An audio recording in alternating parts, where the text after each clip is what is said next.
Kabang ngobam leire aduga ina imoinu da kan kiri mathel do music takpa hawai aye hawai aina sagalawa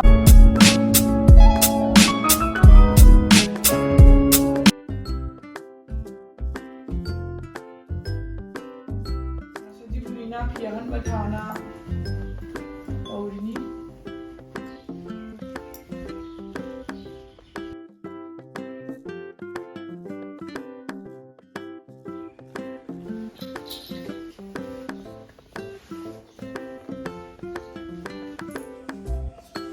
Hello everyone, now for my channel that I'm not sure. Adum yam ngasi ki video cheraw ki video oidoine bako hadu da ai khoi ngasi khoi jumda idi ahan ba cheraw ga na budi khalle bako kaina da khoi di gaura gi cheraw bodo adu du kana cheraw ye bako handa ki smaina mai tai gi nongma pan ba cheraw ba ha ma lai fajana khang de bako adu du gi cheraw ba se ai bhona tawjadre bako motor ga sogalawai ga kai kai ting jhalaga thaname bako ina sajibu to do se ai fajana khang de adum yam na soiba yaro ga so adu ngak piu bako makeup khatang tawge auto na kainom ninjang tana ko ina video sa launa puthon na ma ine bako ai makeup to boda video namde kai nam dai makeup to ba hai di myam khangam ba si ai khangam da ba si ai duma po ai gi khatang khangja ba dai myam da share to jara ki thala abani na ko mama da sunscreen te ba yam thau tai bako myam na di dum sunscreen se tai da su ya dum skip to ge kai na dum khalam ga le ge ne bako ai myam da hai jage ko sunscreen se na ba yam da ma thau tai sunscreen na mama da kana ri se kai no ha ga di ai myam da dum tak mama da pigmentation adi kai no ha ga di ko khoi mama da mu na leiba jaga jaga da khoi ge hing mati type ta ga leitra ne khoi gi kai hai ma khak to mahin ka ba ka hadra ne aduguma mahin ka sunscreen sizina da ba dagi oirak pane ba ko hujikan di mamai gi cancer ai ne su yam thoe ba ko adna sigi cancer su oidana ba gi da mak ta koina mamai da sunscreen sizina ba ma yam satina gi ai di yam satina sizina je ba ko sunscreen je aduna mayam da dum ai hai da wari du suna na mayam da dum hair kana ne aduna dum mayam da haijarak pane ado hoina mamai da khuirak pa mamai mafam da siga mami na pan da khuirak pa lak pa se sunscreen je sizina ra ga di koina 30 da ko gi mamai se khuirak da ba do 35 da mai na khatang matam se mana ai di khara kan bi ba ko hai di koina yang na khui ga da ba do kitang mana matam do kan bi ba ngami ba do aina ka use to har ga di ai di Cureskin gi sunscreen je sine ba ko sigi sunscreen se ngon da kana ba pi ri se ko gi mamai da tayra ga mamai da masa matan da sine moisturizer sine ba me thau ta de mana moisturize to na thami ba ko atopa sunscreen di mamai da yamna dry oi ba do yamna oily su oi ba do manam chen ba ko gi mai smell do khoi da haina da ba yamna fragrance hen ba do adugum do myam le aduga si adu puna mak to gi Cureskin gi sunscreen se ga di adugi problem do kari guma ma leitre ba ko aina si tai ga di ai moisturizer tai ba gi su mamai da kashu ma thau ta dre ba ko white cast leite ba ko khoina sunscreen mamai tar ga khangum ngau thok pa hai bam leitra adugi problem de su asi se leiti gi ba ko si se kamai na order to ino har ga di si play store na ga app store da dum phang mane aduga ai ma side screen recording tham jaram gi ko kamai na order to ino aina adumai na mamai gi analyze tor ga ko gi mamai di ko gi mamai si gi da makta ko gi mamai si gi da makta ki se ma ga pirak trobani aduna myamna sitting na batau dana sitting na ba yarni ko aduga noina any problem layer go so 20 days layer ga moi phone la pani aduga doctor ga koina wari chuna ga gi problem da adum ha ba yare aduga magi price yamna affordable ni male female ani ma use to ba sunscreen ni ko ina palm na seasonary se agi favorite ni seasonary go so kai side effect lite aduna gi coupon ko so thamjaram gi ko cha pira ga noida 200 rupees off ngai ni aduna myam check out to san biro ka aina sogala wai ma tingye ba ko aduga motor ma tingye ni se mamai mami ke ba lore ba ko aduga ado aina siga tawge to da ni na moi do ina la o moi do ina punna tawmina si ana hadi ai siga pochai se kara ne tawge da che suba wa le ba ko au da punna tawmina si punna chamina se na haya da na huji chat ke na radio ina lore ba ko ado ado chalaga kama to me am de uche ke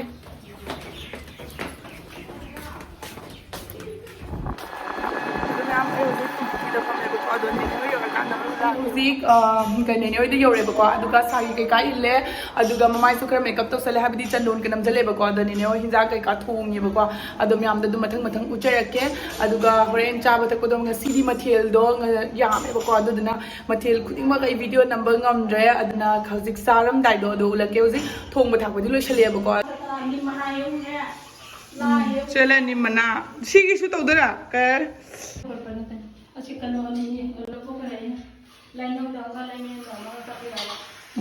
Sino kangawin na truck? Kangawin sila. Kangawin daw sila mahapo si Janang sila rin. Kasi sila peruk lay rin. Like kapasing ini ito sa mga. Sino motor kami. Sila para makamlo rin si ay na peruk pa din yung buko kami siya. Aduga sila na kito. Tanong kung nene. Murot sa mga ikaw. Pero lo? Okay.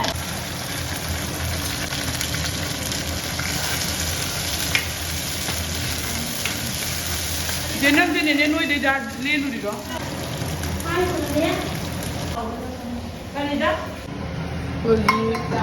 ꯊꯣꯡꯕ ꯂꯣꯏꯔꯦ ꯎꯇꯤ ꯃꯨꯜꯂꯛꯇꯣꯔꯦ ꯁꯤꯗ ꯂꯣꯏꯔꯦ ꯀꯩꯅꯣ ꯃꯨꯛ ꯊꯣꯡꯕ ꯂꯣꯏꯔꯦ ꯑꯗꯣꯝꯗ ꯇꯧꯅꯤ ꯃꯆꯥꯏ ꯀꯗꯣꯝꯗ ꯇꯧꯅꯤ ꯑꯗꯨꯒ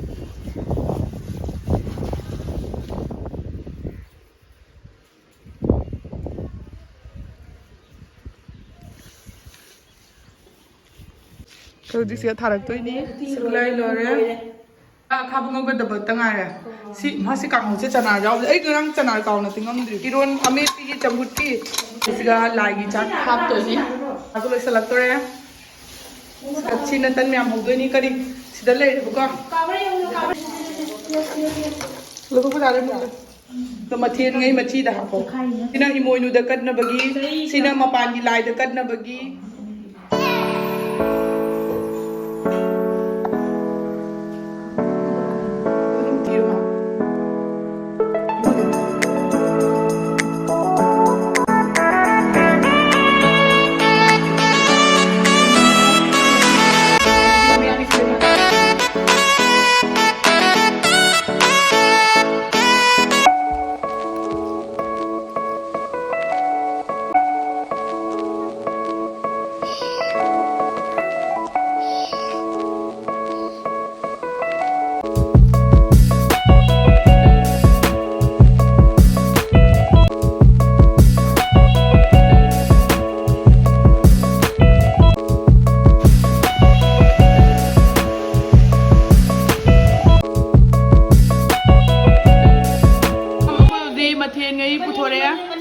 ꯑꯗꯨꯒ ꯑꯁꯤꯁꯦ ꯍꯥꯞꯄ ꯂꯣꯏꯕꯅꯦꯕꯀꯣ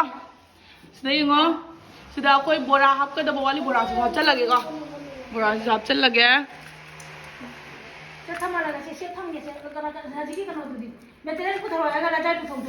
ꯕꯣꯔꯥ ꯍꯥꯞꯆꯜꯂꯒꯦ ꯇꯟ ꯍꯥꯞꯆꯜꯂꯒꯦ ꯁꯤꯗ ꯂꯩꯔꯦꯕꯀꯣ ꯑꯩ ꯉꯁꯤ ꯃꯊꯦꯜꯁꯦ ꯌꯦꯡꯉꯣ ꯃꯌꯥꯝ ꯁꯤꯗ ꯑꯈꯥꯕ ꯉꯧꯕ ꯑꯃ ꯂꯩꯔꯦ ꯑꯗꯨꯒ ꯀꯩꯅꯣ ꯄꯨꯂꯩꯒ ꯑꯂꯨꯒ ꯏꯔꯣꯟꯕ ꯑꯃ ꯑꯃꯦꯠꯄꯤ ꯑꯃ ꯂꯩꯔꯦ ꯁꯒꯣꯜ ꯍꯋꯥꯏ ꯁꯣꯛ ꯑꯃ ꯂꯩꯔꯦ ꯇꯟ ꯑꯃ ꯂꯩꯔꯦ ꯑꯗꯨꯒ ꯁꯤꯒ ꯀꯥꯡꯉꯧ ꯑꯃ ꯂꯩꯔꯦ ꯕꯣꯔꯥ ꯑꯃ ꯂꯩꯔꯦ ꯎꯇꯤ ꯊꯣꯡꯕ ꯑꯃ ꯂꯩꯔꯦ ꯑꯗꯣ ꯉꯁꯤꯒꯤ ꯃꯊꯦꯜꯁꯤꯅꯤ ꯁꯤꯒ ꯄꯨꯝꯅꯃꯛꯇ ꯂꯣꯏꯅ ꯍꯥꯞꯄꯕꯅꯦꯕꯀꯣ ꯍꯣꯏ ꯍꯧꯖꯤꯛ ꯄꯨꯟꯅ ꯆꯥꯃꯤꯟꯅꯔꯛꯑꯒꯦ 우티도 구워 마. 라이마. 우티도 구워 마.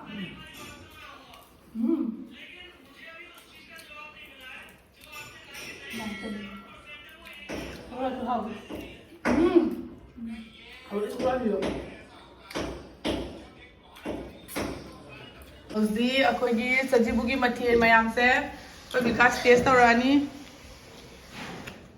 ꯍꯥꯎꯕ꯭ꯔꯥ ꯍꯥꯎꯋꯦ ꯀꯩꯅꯣꯅꯦ ꯅꯪ ꯀꯩꯅꯣ ꯃꯁꯝꯗꯣ ꯇꯨꯝꯊꯣꯔꯛꯏꯔꯣ ꯁꯤ ꯀꯩꯀꯩ ꯏꯟꯖꯥꯡꯅꯣ ꯃꯃꯤꯡ ꯑꯝꯇ ꯍꯥꯏꯔꯛꯑꯣꯅꯦ ꯁꯤ ꯍꯋꯥꯏ ꯁꯤ उड़द की दाल उड़द की दाल ऐसे कहीं नहीं खाने ने सब्जी नहीं सी सब्जी हाँ और पपीता करेला पूरी समोसा है पकोड़ा ऐसी से कहीं इशिंग नहीं ये खंडे अरे ये खंडे देखो तो हवाई ये हवाई मान बच्ची पुनः मुख हवाई चारो हरबा चार ठीक लगे नाम पसंद तो नहीं लग रहे सिना कहीं इंजान नहीं बा थों उसी थोंबा अदुगा थांजिंग इरोन मा माले नत्रगा ꯑꯩꯈꯣꯏ ꯑꯩꯁꯦ ꯇꯞ ꯇꯥꯏꯅ ꯆꯥ ꯂꯣꯏꯔꯒ ꯇꯨꯝꯃꯨꯔꯦꯕꯀꯣ ꯍꯧꯖꯤꯛ ꯇꯨꯝꯕ ꯍꯧꯒꯠꯂꯦ ꯑꯗꯨꯒ ꯉꯁꯥꯏ ꯇꯟ ꯃꯌꯥꯝ ꯑꯃ ꯇꯣꯠꯄꯗꯣ ꯁꯤꯗ ꯂꯩꯌꯦꯕꯀꯣ ꯉꯁꯥꯏ ꯁꯤ ꯇꯟ ꯃꯌꯥꯝ ꯑꯃ ꯇꯣꯠꯂꯦ ꯑꯗꯨꯒ ꯕꯥꯔꯣꯗꯗꯤ ꯆꯥꯛ ꯆꯥꯕꯅꯤꯅ ꯇꯟꯉꯩꯁꯤꯗꯤ ꯆꯥꯗ꯭ꯔꯦꯅꯀꯣ ꯑꯗꯣ ꯑꯩꯈꯣꯏ ꯑꯥꯗꯗꯤ ꯅꯨꯡꯊꯤꯟ ꯃꯇꯝꯁꯤꯒ ꯇꯟ ꯊꯤꯟꯅꯩꯌꯦꯕꯀꯣ ꯖꯨꯝ ꯈꯨꯗꯤꯡꯗ ꯇꯟꯁꯦ ꯅꯨꯡꯊꯤꯟ ꯃꯇꯝꯗ ꯍꯧꯔꯒ ꯑꯣꯏꯅ ꯊꯤꯟꯅꯩꯌꯦꯕꯀꯣ ꯑꯗꯣ ꯈꯪꯗꯦ ꯃꯅꯤꯄꯨꯔꯗꯗꯤ ꯇꯧꯕ ꯇꯧꯗꯕ ꯑꯩꯈꯣꯏ ꯁꯤꯒꯗꯤ ꯑꯗꯨꯃꯥꯏꯅ ꯇꯧꯅꯩꯌꯦꯕꯀꯣ ꯑꯗꯣ ꯇꯟꯗꯣ ꯑꯩꯈꯣꯏꯅ ꯑꯗꯨꯝ ꯑꯌꯨꯛꯇ ꯑꯣꯏꯅ ꯑꯗꯨꯝ ꯂꯥꯏ ꯀꯠꯄꯗ ꯌꯥꯎꯈ꯭ꯔꯕꯀꯣ ꯑꯗꯨꯒ ꯍꯧꯖꯤꯛꯅ ꯈꯔ ꯂꯦꯝꯍꯧꯕꯁꯤꯅ ꯍꯧꯔꯒ ꯅꯦꯅꯦꯅ ꯌꯨꯝꯗ ꯑꯩꯒꯤ ꯌꯨꯝꯗ ꯄꯨꯖꯃꯨ ꯍꯥꯏꯗꯨꯗꯨꯒꯤ ꯑꯩ ꯀꯟꯅ ꯍꯧꯒꯦ ꯇꯧꯔꯤꯅꯤ ꯍꯧꯖꯤꯛ ꯇꯨꯝ ꯍꯧꯒꯠꯂꯒ ꯉꯥꯎꯔꯤ ꯊꯣꯛꯂꯒ ꯀꯟꯅ ꯇꯟ ꯇꯛ ꯌꯦꯡꯉꯣ ꯑꯩ ꯇꯟ ꯇꯛꯄ ꯍꯧꯔꯦ ꯑꯗꯣ ꯃꯊꯪ ꯇꯛꯄ ꯂꯣꯏꯔꯦꯕꯀꯣ ꯍꯧꯖꯤꯛꯁꯦ ꯍꯧꯔꯅꯤ ꯌꯦꯡꯉꯣ ꯆꯟꯒꯗꯕꯒꯤ ꯁꯤꯁꯇꯦꯝ ꯂꯩꯕꯅꯤ ꯃꯨꯗ꯭ꯔꯤꯅꯦ ꯅꯪ ꯕ꯭ꯔꯥꯎꯟ ꯀꯂꯔ ꯍꯥꯟꯅꯗꯤ ꯃꯌꯥꯝ ꯑꯩ ꯍꯧꯖꯤꯛ ꯑꯩꯈꯣꯏ ꯅꯦꯅꯦꯅ ꯇꯟ ꯍꯧꯕ ꯀꯟ ꯇꯥꯛꯏ ꯑꯗ ꯑꯩ ꯃꯊꯪ ꯇꯟꯁꯦ ꯍꯧꯗꯔꯛꯀꯦ